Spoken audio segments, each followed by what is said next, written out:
I'm Andy Vanderhoff. Welcome back to this episode of Kitchen WOD. Today I want to talk to you about not eating enough or under eating.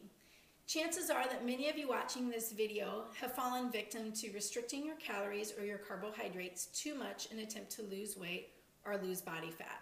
I want to warn you against that because, like we've discussed before, anything that is not sustainable for a lifetime is just a diet and not a lifestyle. What I really want to encourage you to is a lifestyle change, not just a diet. So some ways that you can identify if you're not eating enough. I have 4 key ways for you to identify that. First of all, fatigue. Are you very tired in the morning and not able to wake up even after you've slept enough? That's one possible way to identify that you're not eating enough. Second one, what is your mood like?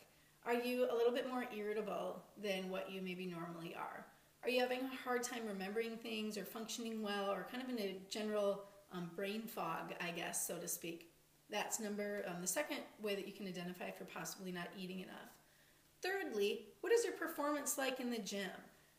Are you lagging behind people that you used to be able to keep up with or maybe perform better than? Are weights that you used to be able to lift suddenly feeling really heavy for you? That's another possible sign. Fourth is something that I've heard from time to time, and I'm not a doctor, so definitely consult your doctor if this is you, but dizziness. A lot of times women especially complain about feeling really dizzy when they're working out. That's a good sign that you're probably not getting enough calories. So what I'd like to encourage you to do is really take a look at your calories, maybe log them for a couple days and see where you're at for your calorie intake.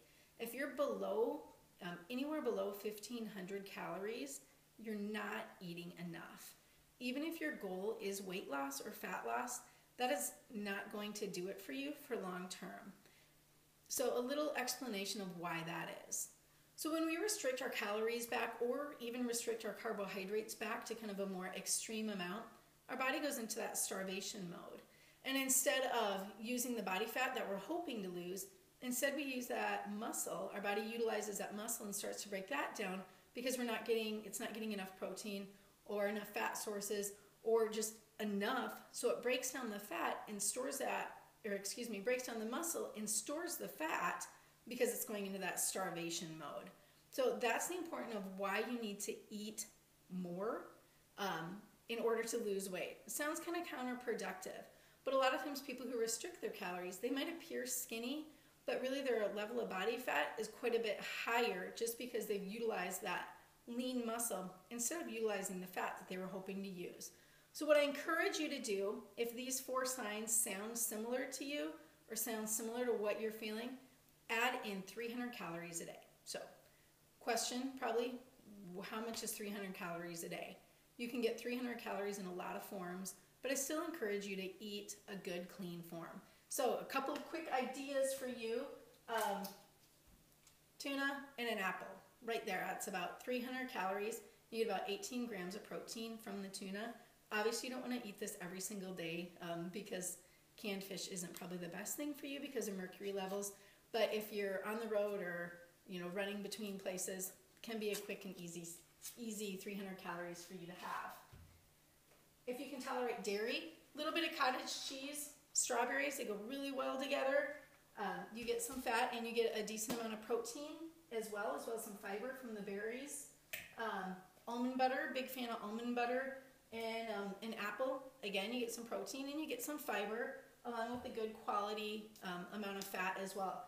I really want to encourage you to not be scared of eating fat. If you grew up in the 90s, in the big fad of no fat or low fat, we really want to get away from that. Fat is something that our body needs, and you should be targeting somewhere in the area of around 75 grams of fat a day. So eggs, couple of eggs, go ahead and eat the yolks with them, along with cucumbers, some celery, carrots, something like that. Are great. If you have time to make a salad, that's even better. We recently made some beef jerky for a Colonial Life project. We have some extra in our freezer, so beef jerky and some vegetable or fruit along with that. It's important that when you're increasing your calories, don't weigh yourself because you might go up a little bit just because of the carbohydrates that you're eating, but a lot of that is water weight. So don't worry about that.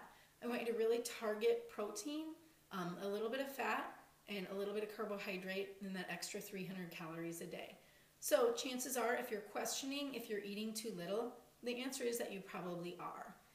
If your goals are to increase lean muscle mass, improve your performance, and in general, be healthier, chances are you're probably not eating enough or not eating the right things.